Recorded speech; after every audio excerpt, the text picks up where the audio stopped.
Number 9 of Navaratri. We begin tonight with the end of Ravan. Ministers hastened to Ravan with the news of Indrajit's demise. Stunned, the Lord of Demons fell into a nerveless state, pondering his great loss. After some time he stirred, knitting his brows and grinding his teeth. He screamed, venting smoke and flames from his cavernous mouth, and seized his razor-edged sword, resolving to put an end to Sita, the cause of all his troubles. He swept out of his chambers, sending courtiers scurrying for shelter, and hurried down to the Ashok grove, anxiously followed by his ministers and his wife, Mandodari. Sita saw his purposeful approach and the long sword at his side, and thought her life was at an end. Weak with fear and resignation, she bowed her head and waited. Suddenly, an elderly minister, Suparsva, spoke up. "Surely you will not do this heinous crime. Since childhood you have honored your religion. Will you now destroy all your merits in one instant by murdering an innocent woman? Turn your anger on Ram, not on this helpless princess." Ravan heeded these words of his trusted advisor and withdrew his sword. With this friend of his, he returned to his council chamber. Ravan believed himself invulnerable. He had a coat given to him by Brahma that was impenetrable even by the arrows of Indra. He therefore determined to kill Ram and Lakshman himself. He ordered his remaining generals to gather whatever was left of his army, still an enormous force, and go ahead with him, following them to complete the task. The great army advanced from the city, flying colorful banners and bristling with weapons. But this was not to be their day. Ram put on such a display of fighting power that even he was astonished. So fierce was his onslaught, and so swift his progress, that the demons could not actually see him as he destroyed them. As one cannot see a hurricane flattening a forest, they could only see their warriors falling on all sides. At other times, it seemed to them they saw not one, but hundreds of Rams. He became like the wheel of time, bringing death to all who looked upon him. Within 2 hours, he exterminated the entire demon army with his fire-laden arrows, save a few who managed to escape. Lanka was filled with the bitter tears of the demons' wives, sisters, and daughters. "We blame Surpanaka," they cried. "That ugly and deformed creature should never have touched the handsome Ram, nor should Ravan have stolen Sita once he saw how easily Ram disposed of his cousins, Kara and Dushan." Later, the invincible demons, Virata and Kabanda, and even Vali the powerful Monkey King were all effortlessly killed by Ram. But still this obstinate Ravan will not release Sita. Now he has caused the death of our husbands and brothers. Ravan heard their wailing and bit his lips in rage. Gathering the remnants of his once great army and the few generals to have survived the morning slaughter, he rode out to face Ram. His chariot was resplendent with jeweled pillars and golden domes, and equipped with a huge arsenal of celestial missiles. Rows of tiny bells jingled as it moved across the field, pulled by the 8 horses. But just then, a vulture alighted on top of the chariot. Other birds gave harsh cries. His left eye twitched, and his face grew pale, while across the heavens flamed a meteor. Heedless of these omens, Ravan advanced to his doom.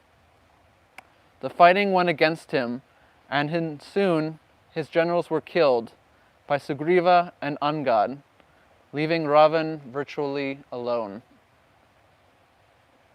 Full of rage, He invoked a spell in the name of Rahu, the planet of darkness that eclipses the moon, and cast it over the monkey army, destroying many of them. Then he turned his attention towards Ram, and the two of them entered a full-scale contest of arms. As they circled each other, loosing thunderous missiles charged with mystic potencies, the sky darkened, and all creatures felt oppressed with fear. Although each was pierced by the other's shafts, neither felt pain. Ravan's arrows flew towards Ram, manifesting heads of lions, vultures, snakes, and wolves with open jaws projecting sharpened teeth. Ram met them with arrows of fire, appearing like suns, moons, meteors, and comets. Lakshman and Vibhishan joined the attack, breaking Ravan's bow and killing his horses, forcing him to jump to the ground. Enraged, Ravan took up a javelin invested with deep magic, hung with 8 bells and shining like fire, and launched it at Lakshman with a sound like thunder. Ram, seeing it closing on Lakshman, chanted mantras for his protection, but the javelin sank deep into Lakshman's chest and felled him like a stone. Ram rushed to Lakshman's side, fearing the worst, and with great difficulty extracted the shaft from his chest. But he showed no signs of life. Ram, his eyes full of tears, entrusted him to the care of Susena, the monkey physician, and swore that he would put an end to Ravan that very day. When Susena saw Lakshman's serious condition, he called for Hanuman to collect more precious herbs from the Himalayas. Hanuman again set off forth for the mountain of herbs. Reaching there, he broke off a further crag from its summit and hastened back to the scene of the battle. Susena selected an herb called Vishalya Karani, which has the power to expel from the body any weapon that has penetrated it and to heal the wound made by its entry. He crushed the herb and administered it through Lakshman's nostrils, curing him instantly. Lakshman stood up, all pain and injury gone, and was embraced by Ram and cheered by the monkeys. The time for the final act of war had arrived, the destruction of Ravan. Indra, the king of heaven, decided it was time to give Ram some help. He summoned his trusted charioteer, Matali, and sent him and his chariot to Ram's assistance. All at once, Indra's chariot swept down from the skies and halted before Ram, hovering in the air with its bells tinkling. Ram and Lakshman recognized it as the same golden chariot, yoked to 4 green horses that they had seen at Sarabhanga's ashram in the forest at the start of their exile. Matali greeted Ram and invited him to mount the chariot, holding Indra's shining armor and celestial weapons. Ram mounted the chariot, which lit up the battlefield with its splendor, and set off in pursuit of Ravan. The combat was opened by Ravan, who released a demoniac missile which turned into thousands of snakes, shooting fire from their mouths, assailing Ram from all directions at once. In reply, Ram invoked the weapon of Garuda, the bird carrier of Vishnu, and the enemy of all snakes, which produced thousands of golden eagles who devoured the snakes.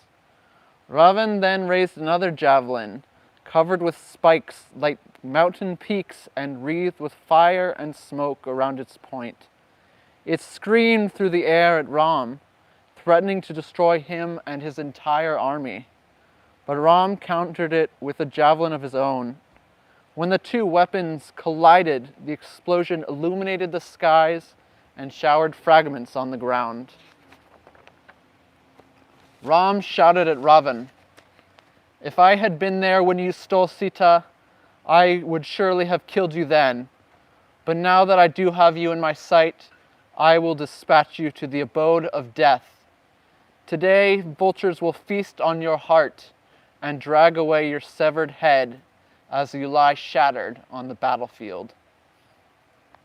The magical weapons Ram had received as a youth from Vishwamitra now came before him, ready for his use, and Ram covered Ravana with arrows that bit deep into his body.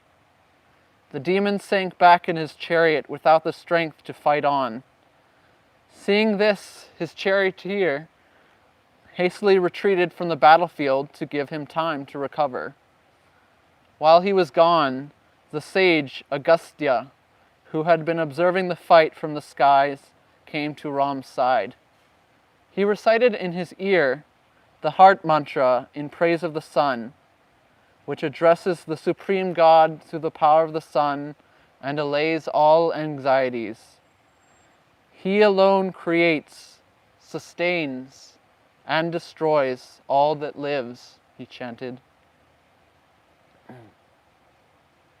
He lives in the hearts of all beings, awake while they sleep, and is the supreme controller of all activities.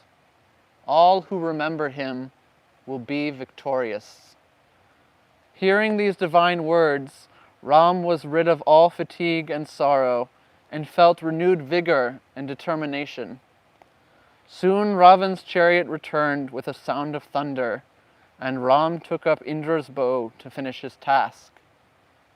Vultures circled around Ravan in a darkening sky. Meteors coursed through the heavens. Thunder rolled even without clouds, and blood rained down on his chariot. As the contest reached its climax, all warriors on the field, both monkeys and demons, stood motionless and watched in amazement.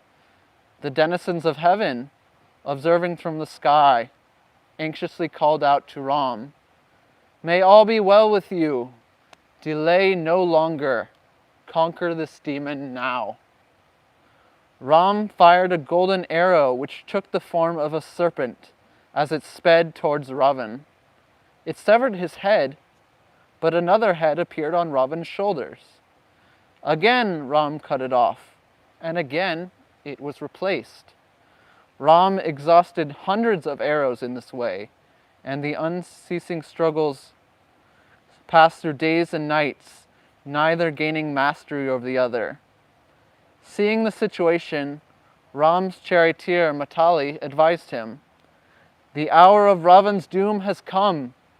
To kill Ravan, you must use the dreaded arrow of Brahma, given to you by Agastya, which never misses its target." Ram took that arrow, in whose feathers resided the wind god, in whose tip was the sun god and the fire god, whose shaft was made of ether, and which was itself the essence of all elements. He charged it with its mystic mantra, and dispatched it at Ravan with the speed of sound. Flaming and spitting, covered in smoke, it penetrated the heart of the king of the demons. Ravan's body fell lifeless to the ground. All at once, a breeze whipped up, dispersing the foul odors of the battlefield. The sky cleared, and the sun shone with a warm glow. Flowers rained down, and heavenly music echoed from the sky. Demons melted into the shadows, while monkeys rejoiced and came forward to honor Ram, who was surrounded by his faithful friends on earth and glorified by celestial beings in the sky. Lanka restored. The battle was over. Ravan's huge body lay sprawled on the ground, covered in blood and surrounded by the gruesome aftermath of war. Charred and mutilated remains covered the field as far as the eye could see. At his side knelt Vibhishan, with Ram standing behind him. "O great hero," mourned Vibhishan, "why are you lying here, my brother, rather than on the sumptuous bed that you are used to? You did not take my advice. Now that you have fallen, the city of Lanka and all her people are reduced to ruin." "Do not lament," said Ram. "He terrorized the universe, even Indra himself. Sooner or later he had to die, and he chose to die the glorious death of a warrior. He was generous to his friends and ruthless to his enemies," said Vibhishan, "and religious according to his own tradition. He chanted the Vedic hymns and kept a sacred fire burning in his home. Now you must consider how to perform his funeral rites," said Ram. "He was my older brother, but he was also my enemy and lost my respect. He was cruel and deceitful and violated other men's wives. I do not know if he deserves a proper cremation," confessed Vibhishan. "He was immoral and truthful, after the nature of a Rakshasa," replied Ram. "But he was gifted and brave. Cremate him with respect, and let enmity end with death." Then came Ravan's wives, braving the horrors of the battlefield to be at their husband's side. They threw themselves around him, sobbing and stroking his head. "If only you had heeded Vibhishan and returned Sita to Ram," they cried. "None of this would have happened, and we would be spared the curse of becoming widows." "How could you, who conquered heaven, be overcome by a man wandering in the forest?" spoke Mandodari, Ravana's chief queen. "The only explanation is that Vishnu, the great spirit and eternal sustainer of the worlds, took human form as Ram to finish your life. Sita was the cause of your downfall. The moment you touched her, your end was assured. The only reason the gods did not strike you down was because they feared you. But your actions still brought the fruits they deserved. One who does good gains happiness, and the sinner reaps misery. No one can escape this law. You were advised by me, Marich, Vibhishan, your brother Kumbhakarna, and my father, but you ignored us all." Mandodari wept on Ravan's breast, and her fellow wives tried to console her. Meanwhile, Ram sent Vibhishan into the ruined city of Lanka to make the funeral arrangements and perform the closing rites for Ravan's sacred fire. Soon he returned with the sacred embers, articles of worship, and firewood for the pyre, carried by Rakshasa priests and attendants. They decorated Ravan's linen shroud with flowers and carried his body in procession to the beach, preceded by the sacred fires and followed by weeping Rakshasa women. Vibhishan ignited the pyre while the remaining family members threw rice grains into the flames. Vedic hymns were intoned as the mourners looked on in silence. When all was finished, they returned to the city. His anger exhausted, Ram put away his weapons. A deep joy welled in his heart, and his gentle demeanor returned. Sita's ordeal by fire. With Ravan out of the way, Ram's thoughts turned to Sita. He called Hanuman and asked him to take her the news of Ravan's death. He came to the Ashok Grove and found her as before, unwashed and uncared for, with tears in her eyes, seated on the ground beneath the tree, guarded by demon women. He stood respectfully at a distance to deliver his message. "Lord Ram is safe and well, and has killed Ravan. He sends you this message. After many sleepless months, I have bridged the sea and fulfilled my vow to win you back. You now need have no fear, as you're in the hands of Vibhishan, the new king of Lanka, who will soon come to see you." Sita was speechless with joy to hear this news and waited for more. But Hanuman remained silent. This news is more valuable than all the gold and jewels in the universe, she laughed, and you have delivered it in such sweet words. I cannot repay you enough. If you will permit me, I can deal swiftly with these cruel Rakshasa women, offered Hanuman, eager to be of service. They have so mistreated you. Let me kill them now with my bare hands. You must not be angry with them, reproved Sita. They have only done what they were ordered to do. Whatever I have suffered is due to my own sins, not to them. When others mistreat me, I will not mistreat them in return. I will show compassion to all, even if they are unrepentant murderers. Hanuman checked himself. Then have you any message for your husband? He asked. Tell him I long to see him. You shall see him this very day. With these words, Hanuman swiftly flew back to Ram with Sita's message and urged him to go to her at once to end her misery. Ram sighed deeply in an effort to hold back his tears. After a moment, he turned to Vibhishan. Go quickly and fetch Sita.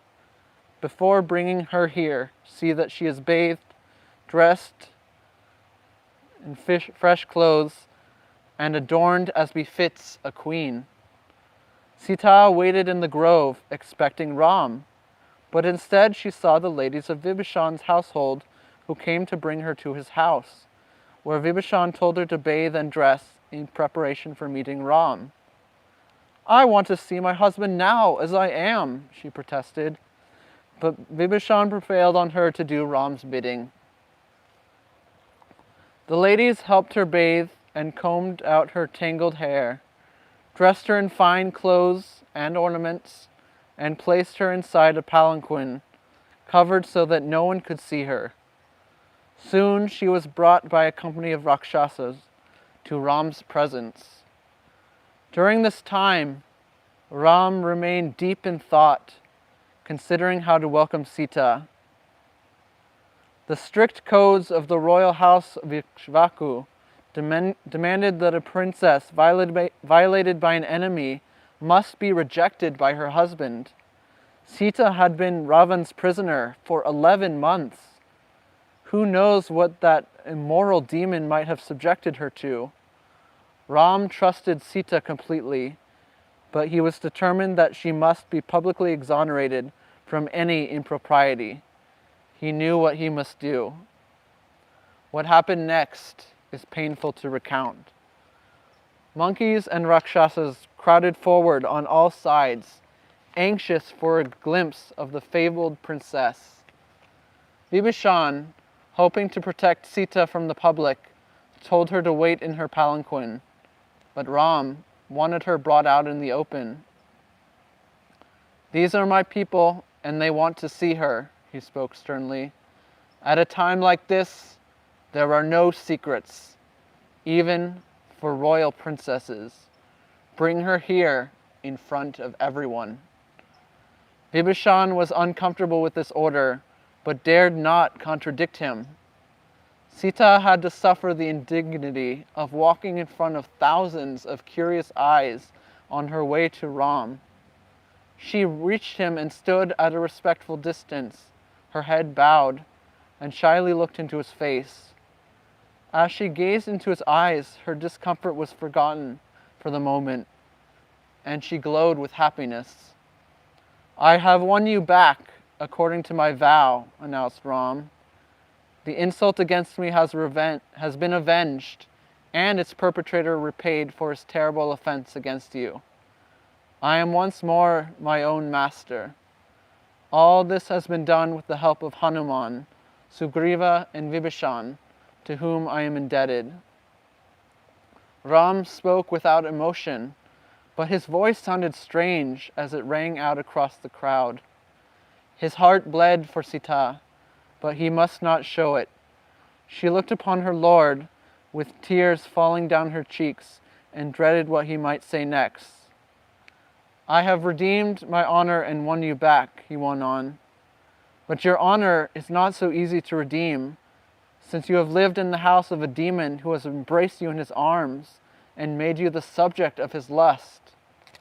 You are so desirable, Ravan could not have resisted you for long. I therefore relinquish my attachment to you. You are free to go wherever you please.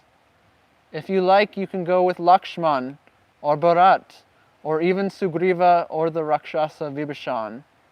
Do as you please. A shocked silence fell over the assembly. Sita tried to take in what she had just heard. She had never in her life received a cross word from her husband.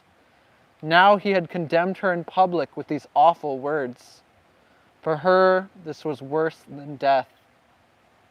She bowed her head in shame before this crowd of strangers and cried uncontrollably as Ram waited in stern silence for her response. After a little while, she wiped her eyes and stood straight, her face pale and her voice trembling. You speak hurtful words, my lord, but I am not what you take me for. I am daughter of the earth, who was seized against my will by force. If you were to reject me, it would have been better if you had told me through Hanuman when he first came. Then I would have put an end to my life and saved you the trouble of coming here to kill Ravan, endangering the lives of all these innocent people.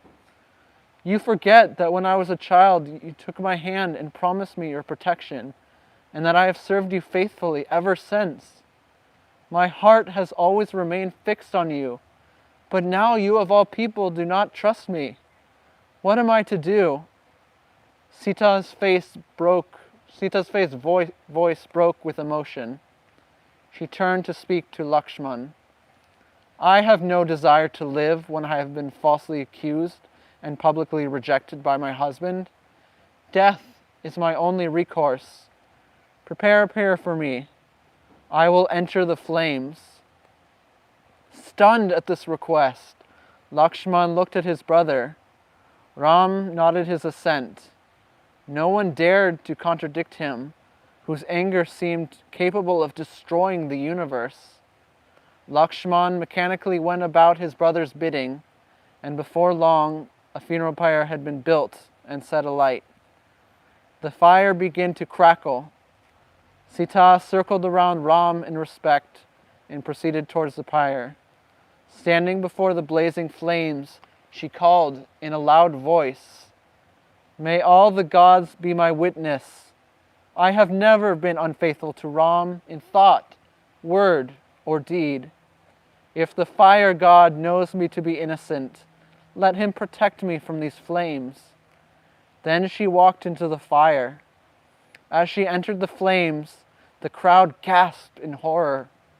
The flames leapt high and parted over her head as she stepped among them, swallowing her golden form. For a moment she could be seen standing in the midst of the flames like a dazzling flame of gold, and then she was lost to sight. Women screamed and fainted. A great cry, strange and terrible to hear, went up from all the monkeys, bears, and rakshasas present. Ram sat immobile like one who has lost his life, and tears flooded his eyes. As the incarnation of Vishnu, Ram had accomplished all the gods had asked of him, but the gods heard Sita's cry for help and were troubled at her ordeal. It was time for them to intervene. The creator of Brahma, Shiva the destroyer, Indra the king of heaven, and others all boarded their aerial cars and flew down to earth, where they appeared shining in front of Ram, and spoke to him. Have you forgotten who you are and who Sita is? You are the source of creation, the beginning, middle, and end of all that exists. And yet you treat Sita as an ordinary woman. I am a human being. My name is Ram, son of Dasarat, and Sita is my human wife. Who do you say I am?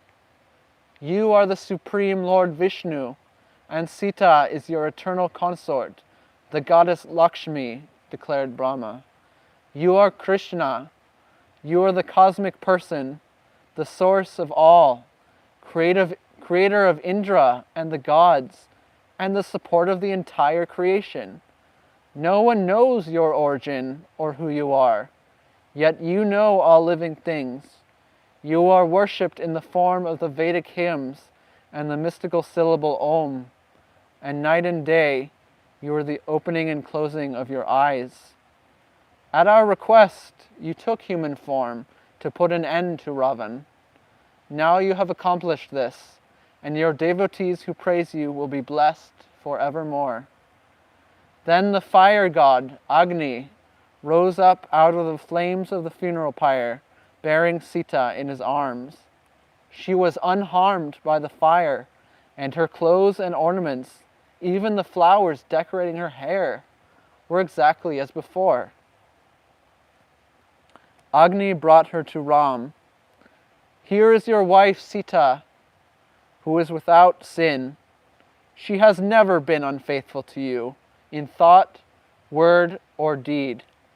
I command you to treat her gently. With these words, Sita and Ram were reunited.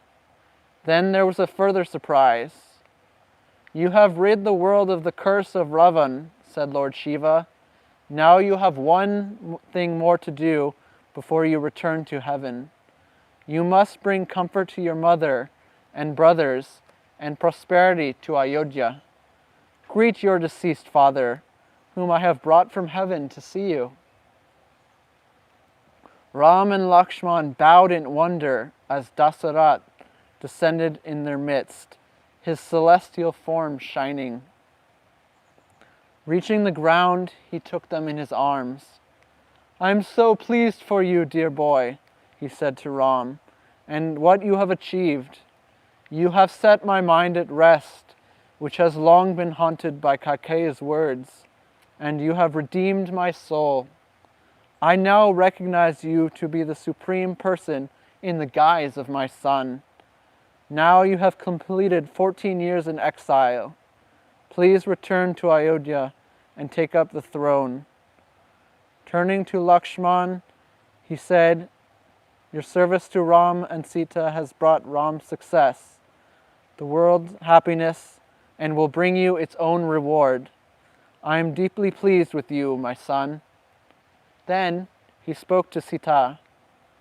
My daughter, please forgive Ram, who was inspired only by the highest motive. You have shown your purity and courage by entering the flames, and you will be revered henceforth as unequaled amongst women. With those words, Dasarat ascended to heaven. It now remained for Indra to grant Ram one last wish. We are all pleased with your actions, Ram, and would like to grant you a boon. What is your wish? Ram was unhesitating. May all these monkeys and bears who have sacrificed their lives for me be brought back to life and returned to their wives and families. It shall be done, declared Indra. Then the monkeys and bears rose up, their limbs restored and their injuries healed, as if from a long and peaceful sleep. You may return to your homes, pronounced the assembled gods. And Ram, be kind to the noble princess Sita. Make haste to Ayodhya, where your brother Bharat awaits you. Then they boarded their golden aerial cars and departed for the heavens. Homecoming. Vibhishan invited Ram to take his bath and put on royal robes and ornaments. I cannot bathe until I have been reunited with Bharat, said Ram. For the last 14 years, he has lived as an ascetic for my sake. Now I must hurry to him. If you would please help me get to Ayodhya as soon as possible. That is easily done, replied Vibhishan. The fabulous Pushpak chariot will fly you there by sunset. But first, remain here a while and let me entertain you and your army. I would not refuse you, Vibhishan, after you have done so much for me. But I long to see Bharat and my mother. Vibhishan summoned the airplane, which arrived instantly, gleaming with its golden domes. Ram took the shy Sita in his arms and boarded the chariot with Lakshman. Settle peacefully in your kingdoms, he told Sugriva, Vibhishan, and their ministers. You have both served me well. I must return. But they were not ready to part. Let us come to Ayodhya and see you crowned, they protested. Only then will we return to our homes. Ram happily agreed and invited them aboard with all their followers. Miraculously, there was enough room aboard the chariot for everyone. When all was ready, the Pushpak ascended effortlessly into the sky amid great excitement. Ram took Sita to a balcony and they looked down at the island of Lanka. See, princess, the city of Lanka, and outside it the bloody field of battle. Here at Satubanda is where we built the bridge across the sea, and I received the blessings of Lord Shiva. Now you see Kishkinda, Sugriva's capital, where I killed Vali. As they approached Kishkinda, Sita made a request. Let me invite the wives of the monkeys to come with us to Ayodhya. It was done. The chariot touched down and took aboard thousands before proceeding on its way. Now we see Mount Rishyamukha, where I spent the rainy season in sorrow, and where we first met Hanuman and Sugriva. And here is that enchanting place where we lived in our cottage, and where you were carried away by Ravan. And over there is the place where the brave Jatayu died. Here are the ashrams of Agastya, Sutikishna, and Sarabanga, and here is where you met the noble Anasuya, wife of Atri. Here is Chitrakut, the most beautiful of hills, where Bharat found us. They stopped overnight at Bharadvadya's ashram, and Ram sent Hanuman ahead with messages for Bharat. He was worried that Bharat might resent having to give up the kingdom for his brother, but he need not have feared. Hanuman arrived at the village of Nandigram outside Ayodhya and found Bharat living as Ram had lived during his exile, dressed in deerskin, with Ram's wooden shoes occupying the central position in his court. When he heard of Ram's return, he jumped for joy and hugged Hanuman, showering him with gifts. The next morning, Bharat led everyone out to meet Ram, with Ram's sandals at the head of the procession.